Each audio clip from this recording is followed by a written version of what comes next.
ওই মনিরুল হক সাহেবের দাড়ি আমি মনে করি নবী সাল্লাল্লাহু আলাইহি দাড়ি না, ওটা রবীন্দ্রনাথ ঠাকুরের দাড়ি। আমি মনে করি ওনার টুপি এটা নবী আলী সালাতের টুপি না, এটা ইহুদিদের টুপি।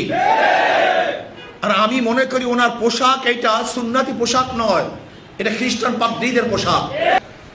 সেই দাড়িওয়ালা, বিশাল দাড়িওয়ালা, টুপিওয়ালা, পাঞ্জাবিও পরছে বেচারা, ধবধবে সাদা দাড়ি,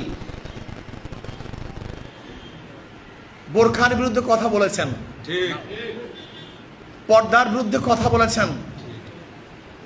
বেচারার নাম মনিরুল হক।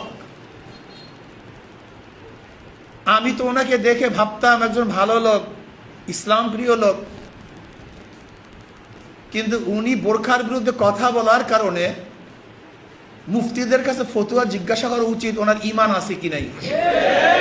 আমার যতটুকু তাহকিক, আল্লাহ পাকের কোন বিধানের বিরুদ্ধে কেউ যদি কথা বলে, ঘৃণা করে, অপছন্দ করে, কেউ যদি অপছন্দ করে, ঘৃণা করে আল্লাহ পাকের কোন বিধানকে, সাথে সাথে বেঈমান হয়ে যায়, সে মুসলমান থাকে না। আমি জনাব তারেক সাহেবকে বলবো, আপনি সতর্ক থাকুন।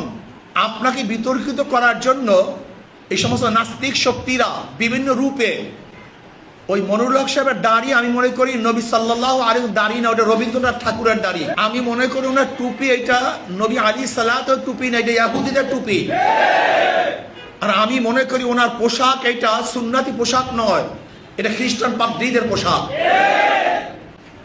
ওনাকে তওবা করতে হবে, মাপ চাইতে হবে। যদি উনি তওবা না করেন, মাপ না চান, তাহলে বাংলাদেশের মুসলমান ওনাকে কোনো অবস্থা